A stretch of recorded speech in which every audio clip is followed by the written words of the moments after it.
नमस्कार दोस्तों, आप लोग को जोहार एग्जाम में स्वागत है दोस्तों। तो चलिए दोस्तों, आज हम लोग होम साइंस का दोस्तों आज हम लोग एक यूनिट 5 का जो आप लोग एक यूनिट 5 है यूनिट 5, तो आज हम लोग उसका एमसीक्यू करेंगे दोस्तों। जो आप लोग को टॉप इम्पोर्टेंट क्वेश्चन है दोस्तों, जो आप लोग को एग्जाम में देखने के लिए मिलेगा दोस्तों। तो चलिए दोस्तों, कौन सा टॉपिक है देखिए, nutrition through life span life cycle से है। तो ये इसे आप लोग को मोस्ट वीवीआई इम्पोर्टेंट एमसीक्यू है दोस्तों, तो इसीलिए आप लोग इस एमसीक्यू में जुड़े रहें। तो चलिए दोस्तों, स्टार्ट करते हैं। आई होप आप लोग को लेडी सुपरवाइजर का तैयारी अच्छे तरीके से चल रहा होगा दोस्तों, और अपना तैयारी जम के कीजिए दोस्तों, क्योंकि आप लोग को जुलाई के अंत में एग्ज़ाम स्टार्ट होने वाला है दोस्तों। जो आप लोग को ऑनलाइन मोड में एग्ज़ाम होगा दोस्तों, इसीलिए कमर कस के आप लोग तैयारी कीजिए दोस्तों। तो चलिए दोस्तों, क्वेश्चन की ओर बढ़ते हैं।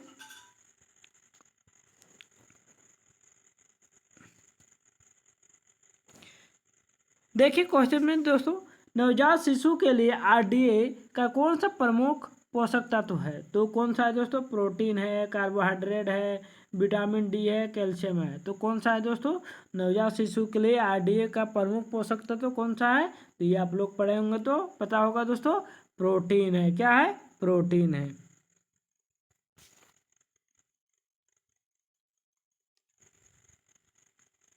अब देखिए, स्तनपान के दौरान माँ को किस प्रकार का आहार लेना चाहिए? तो माँ को किस प्रकार का आहार लेना चाहिए दोस्तों? कम कैलोरी वाला, उच्च उच्च प्रोटीन, कम फैट या उच्च कार्बोहाइड्रेट। तो क्या लेना चाहिए दोस्तों? स्तनपान के दौरान माँ को किस प्रकार का आहार लेना चाहिए? तो ये आप लोगों को उच्च प्रोटीन लेना चाहिए दोस्तों। क्या लेना चाहिए? उच्च प्रोटीन। आगे देखिए,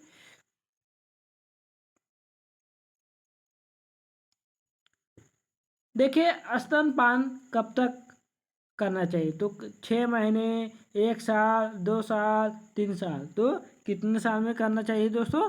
तो 2 साल हो जाएगा इसका राइट आंसर। नेक्स्ट, देखिए शिशु के लिए सबसे पहला ठोस आहार कब शुरू करना चाहिए दोस्तों? 3 महीने में, 6 महीने में, 9 महीने में या 12 महीने में। तो कितने महीने में स्टार्ट करना चाहिए दोस्तों? तो 6 महीने। तो इसका राइट आंसर क्या हो जाएगा? 6 महीने में। नेक्स्ट,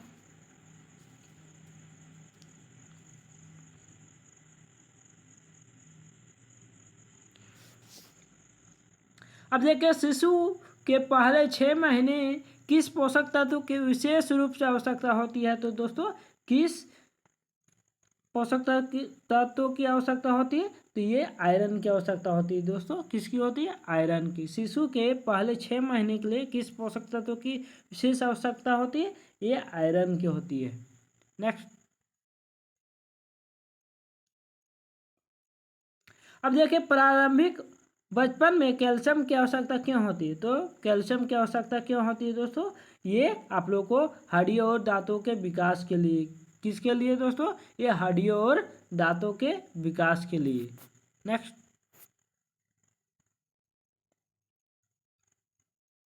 देखिए प्रारंभिक बचपन में प्रोटीन की आवश्यकता किस लिए होती है? तो किस लिए होता है दोस्तों? ये मांसपेशियों के निर्माण के लिए होता है।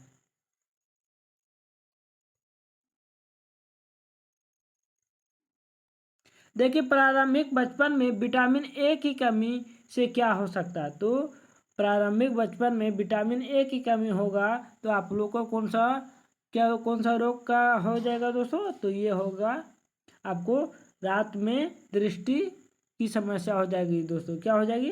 रात में दृष्टि की समस्या। नेक्स्ट,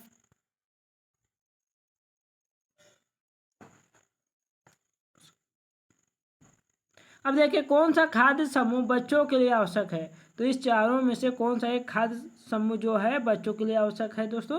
तो इसमें है फलों और सब्जियां है। क्या है दोस्तों? फलों और सब्जियां। इसका राइट आंसर क्या हो जाएगा? फल और सब्जी।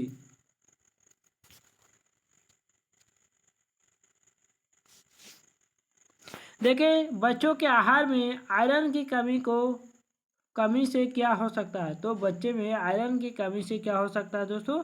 उसे एनीमिया हो सकता है, एनीमिया हो सकता है दोस्तों, क्या हो सकता है, एनीमिया। आगे देखिए, देखिए विद्यालय जाने वाले बच्चों के लिए प्रोटीन महत्व है। जो विद्यालय बच्चे जाते हैं, प्रोटीन का क्या महत्व है, तो उनके लिए क्या महत्व है दोस्तों, ऊर्जा प्रदान करना, मांसपेशियों के निर्माण में सहायता करना, तंत्रिका तंत्र का विकास, कैलोरी नियंत्रण। तो क्या हो जाएगा दोस्तों, विद्यालय जाने वालों के लिए प्रोटीन का महत्व क्या होगा, तो ये मांसपेशियों के निर्माण में सहायता करना।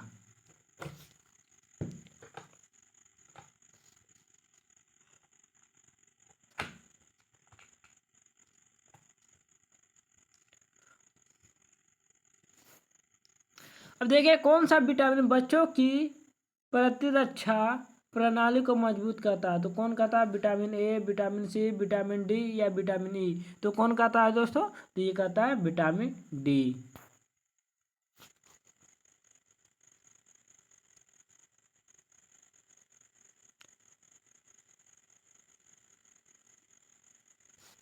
सॉरी दोस्तों, कौन कहता है इसमें, कौन जो बच्चों की प्रतिरक्षा प्रणाली मजबूत, तो ये कहता है विटामिन सी कहता है। कौन कहता है, विटामिन सी, डी नहीं होगा। नेक्स्ट,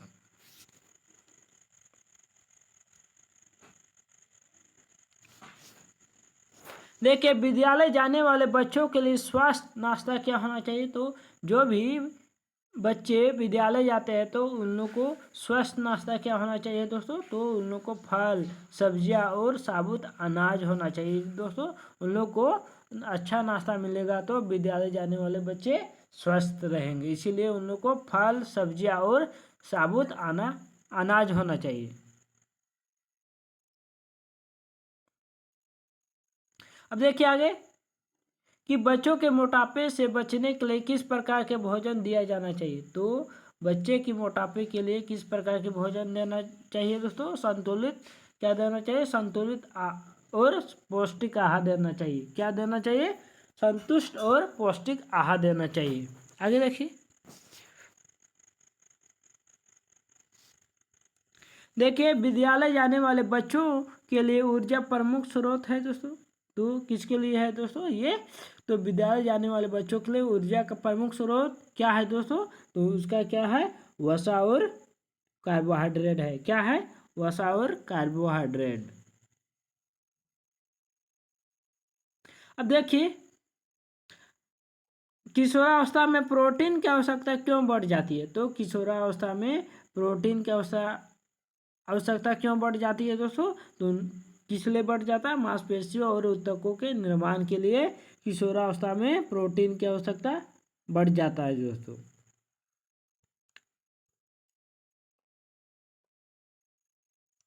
अब देखिए क्या किशोरों के लिए विटामिन डी का महत्व क्या है दोस्तों, तो किशोरों में विटामिन डी का क्या महत्व है, तो विटामिन डी का क्या महत्व है दोस्तों, उसमें हड्डियों और दांतों की मजबूती के लिए, किसके लिए, हड्डियों और दांतों की मजबूती के लिए।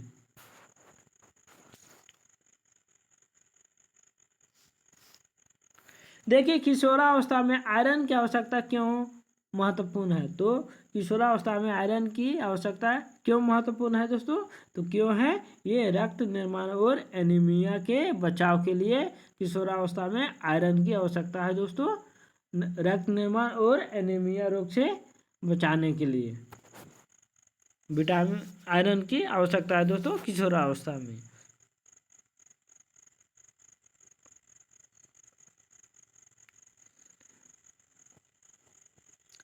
अब देखिए क्या है, किशोरों को किस प्रकार आहार लेना चाहिए, तो किशोरों को किस प्रकार का आहार लेना चाहिए दोस्तों, तो उन लोगों को संतुलित और पौष्टिक आहार लेना चाहिए। कैसा लेना चाहिए, संतुलित और पौष्टिक आहार लेना चाहिए।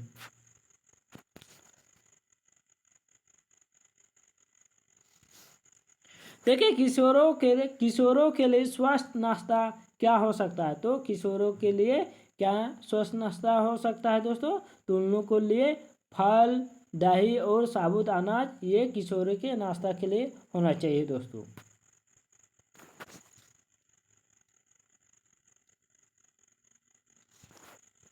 अब देखें कि शिशु के पहले वर्ष में वजन कितना बढ़ना चाहिए। तो जो बच्चा होता है शिशु, वो बचपन में उनका वजन पहले वर्ष में कितना बढ़ना चाहिए दोस्तों? तो 8 किलो बढ़ना चाहिए। कितना? 8 किलो।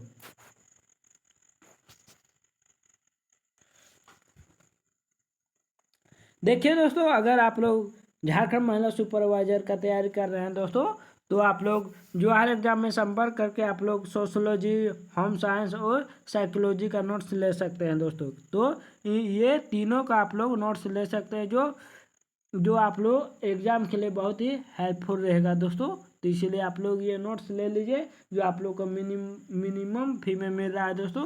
तो आप लोग इस नंबर पर संपर्क कर सकते हैं दोस्तों, 8789125229 में। इस नंबर पर आप लोग कॉल करके जो हर एग्ज़ाम में संपर्क करके आप लोग सोशोलॉजी, होम साइंस और साइकोलॉजी का नोट्स प्राप्त कर सकते हैं दोस्तों। और अपना लेडी सुपरवाइजर में एक सीट पक्का कीजिएगा दोस्तों, जो आप लोग को एग्ज़ाम लास्ट जुलाई में होने वाला है दोस्तों।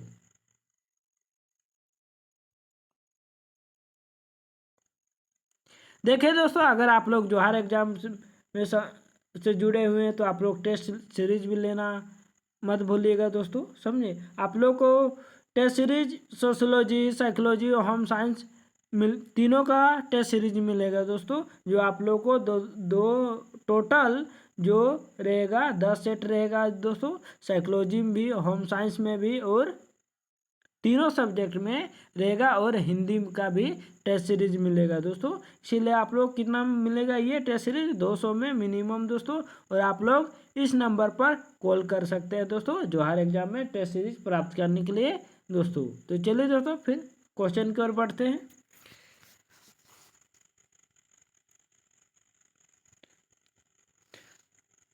अब देखिए दोस्तों, नवजात शिशु को कौन सा विटामिन पूरक दिया जाता है? तो कौन सा विटामिन पूरा दिया जाता है दोस्तों? तो ये विटामिन डी को दिया जाता है दोस्तों। नवजात शिशु को कौन सा विटामिन पूरक?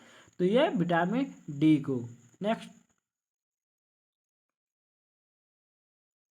देखिए क्या है, शिशु आहार में आयरन की आवश्यकता कब से बढ़ती है? तो कब से बढ़ती है? 4 महीने, 6 महीने, 8 महीने, 10 महीने। तो कब से बढ़ती है? तो ये 6 महीने से बढ़ती है दोस्तों।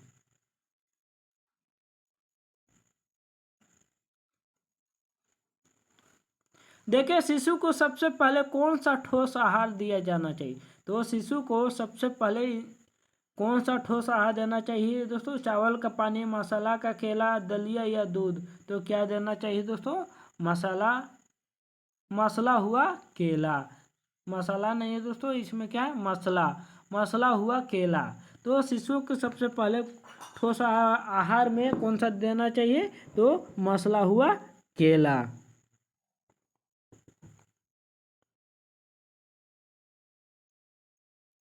देखिए, शिशु के लिए पोषक तत्व का सबसे अच्छा स्रोत क्या है? तो शिशु के लिए पोषक तत्व का सबसे अच्छा स्रोत क्या है दोस्तों? फॉर्मूला दूध, स्तनपान, गोमांस या फलों का रस। तो क्या है दोस्तों? शिशु के लिए सबसे पोषक तत्व में अच्छा स्रोत इस चारों में से तो स्तनपान है।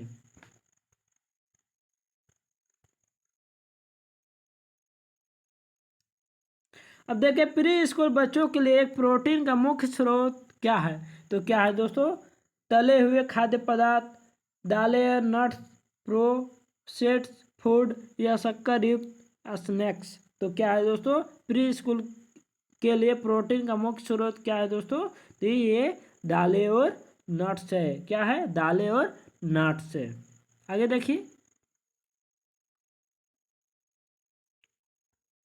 देखिए, प्री स्कूल बच्चों के लिए दैनिक कैलोरी आवश्यकता कितनी होती है? तो जो भी प्री स्कूल के बच्चे होते हैं तो दैनिक कैलोरी की आवश्यकता कितनी होती है दोस्तों? तो उन लोगों को होती है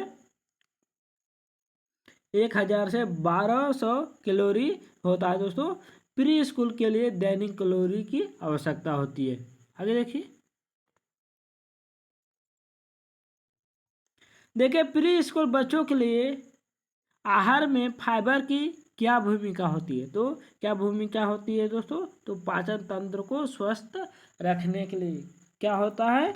पाचन तंत्र को स्वस्थ रखने के लिए। देखिए क्या है क्वेश्चन में, प्री स्कूल बच्चों को विटामिन सी क्यों देना चाहिए, क्यों दिया जाना चाहिए? तो क्यों दिया जाना चाहिए दोस्तों उन लोग को? तो उन लोग को प्रतिरक्षा प्रणाली को मजबूत करने के लिए क्यों दिया जाना चाहिए? तो प्रतिरक्षा प्रणाली को मजबूत करने के लिए।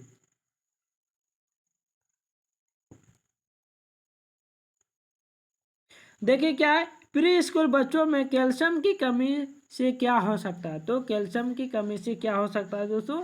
मांसपेशियों की कमजोरी, हड्डियों की कमजोरी, दृष्टि समस्या, तंत्र की समस्या। तो प्री स्कूल बच्चों में कैल्शियम की कमी से क्या हो सकता है दोस्तों? तो क्या हो सकता है इसमें? हड्डियों की कमजोरी हो सकता है। क्या हो सकता है? जो हड्डी में कैल्शियम सबसे अधिक मात्रा में पाया जाता है दोस्तों, तो इसीलिए अगर कैल्शियम बच्चों में कैल्शियम की कमी हो जाता है तो हड्डियों की कमजोरी हो जाएगा दोस्तों।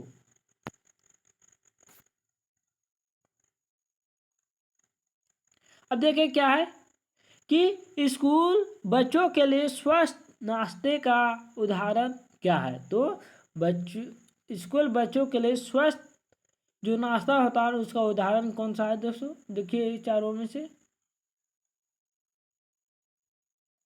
तो चिप्स और चॉकलेट, फल और दही, पिज्ज़ा और बर्गर, सोडा और केक। तो कौन सा होगा दोस्तों इसमें? बताइए।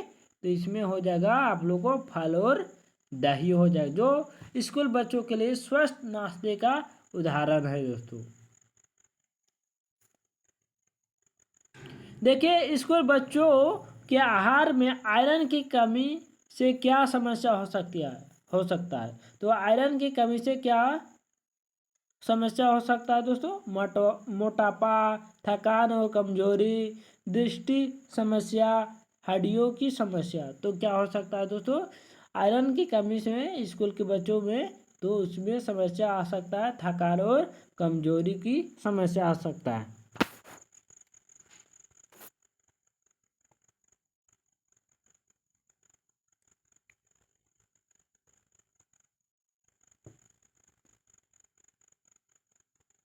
अब देखिए क्या, स्कूल के बच्चों को नियमित रूप से कौन से विटामिन की आवश्यकता होता है? तो कौन से विटामिन की आवश्यकता होती है दोस्तों? स्कूल के बच्चों को नियमित रूप से कौन से विटामिन आवश्यकता होती है? तो ये आप लोग को देखिए, ये विटामिन सी आवश्यकता होता है दोस्तों। कौन सा विटामिन? विटामिन ए नहीं होगा, विटामिन के है, विटामिन B12 है, विटामिन सी है, विटामिन ए। तो कौन सी विटामिन दोस्तों? तो विटामिन सी हो जाएगा इसका राइट आंसर।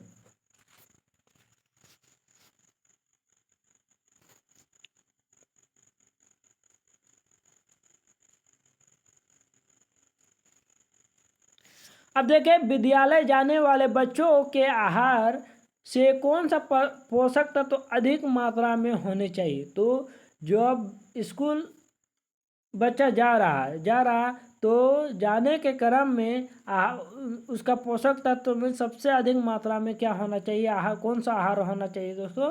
तो आप लोग को उसमें विटामिन और खनिज अधिक होना चाहिए दोस्तों।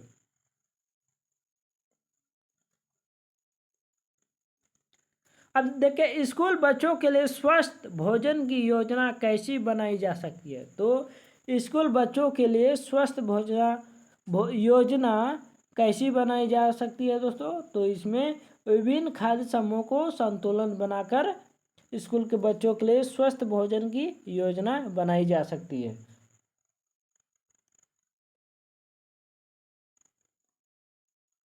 अब देखिए क्या, किशोरों के लिए आयरन की विशेष रूप से आवश्यकता क्यों होती है? तो क्यों होती है? मांसपेशियों के विकास के लिए, ऊर्जा के लिए, रक्त निर्माण के लिए, त्वचा की चमक के लिए। तो किसके लिए दोस्तों? तो ये रक्त निर्माण के लिए।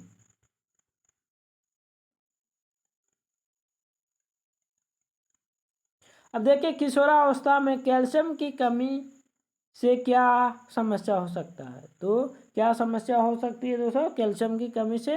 एनीमिया, हड्डियों की कमजोरी, दृष्टि समस्या, तंत्रिका तंत्र की समस्या। तो कौन सा हो सकता है दोस्तों? तो ये हड्डियों की कमजोरी हो सकता है। नेक्स्ट,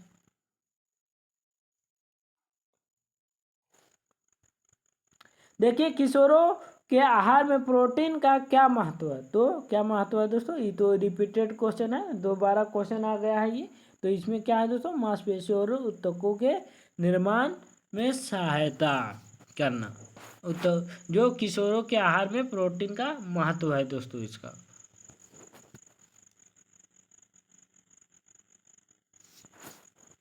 देखिए किशोरों के लिए दैनिक कैलोरी आवश्यकता कितनी होती है? तो किशोरों के लिए कितने दैनिक मतलब डेली कितना कैलोरी आवश्यकता होता है दोस्तों किशोर जो बच्चा के लिए?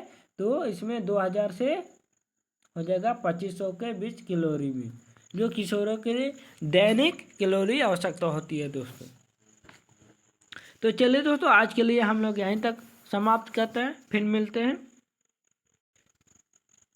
देखिए दोस्तों, अगर आप लोग झारखंड महिला सुपरवाइजर, तो उसमें सोशोलॉजी, होम साइंस और साइकोलॉजी का नोट्स आप लोग जो हर एग्जाम से मिल सकता है दोस्तों, और अपना तैयारी अच्छे तरीके से कर सकते हैं दोस्तों। और अपना होम साइंस में जो 100 क्वेश्चन आप लोग होम साइंस में पूछेगा दोस्तों, आप लोग मिनिमम नोट्स पढ़ के दोस्तों आप लोग 70 से एबव ला सकते हैं दोस्तों। इसलिए आप जो हर एग्जाम में संपर्क करके आप नोट्स प्राप्त कर सकते हैं दोस्तों। जो मिनिमम फी में आपको मिलेगा दोस्तों, तो आप लोग इस नंबर पर संपर्क कीजिए दोस्तों, और आप लोग जो हर एग्जाम में से होम साइंस और सोशोलॉजी और साइकोलॉजी का नोट्स प्राप्त कर सकते हैं दोस्तों, जो आप लोग इस नंबर पर कॉल करने पर। देखिए दोस्तों, अगर आप लोग टेस्ट सीरीज लेना चाहते हो तो आप लोग के लिए जो हर एग्जाम में टेस्ट सीरीज का लॉन्च कर दिया गया है दोस्तों, जो आप लोग को टोटल कितना 10 सेट मिलेगा दोस्तों, जो तीनों सब्जेक्ट का मिलेगा। कौन सा? सोशोलॉजी का भी मिलेगा, साइकोलॉजी और होम साइंस, ये तीनों सब्जेक्ट का आप लोग मिलेगा दोस्तों। टोटल 10 सेट मिलेगा, जो 200 में मिलेगा दोस्तों, जो मिनिमम फी में भी। जो आप लोग इस नंबर पर कॉल कर सकते हैं और इस नंबर पर व्हाट्सएप में भी संपर्क कर सकते हैं दोस्तों। तो आप लोग टेस्ट सीरीज प्राप्त कर लीजिए दोस्तों, और अपना आकलन कीजिए कि आप लोग टेस्ट सीरीज से कितना क्वेश्चन सही कर पा रहा है, कितना नंबर आप ला पा रहे हैं, समझे? तो आप लोग जुड़िए दोस्तों। तो चलिए दोस्तों, आज के लिए हम लोग यहीं तक समाप्त करते हैं, फिर मिलते हैं नेक्स्ट क्लास में।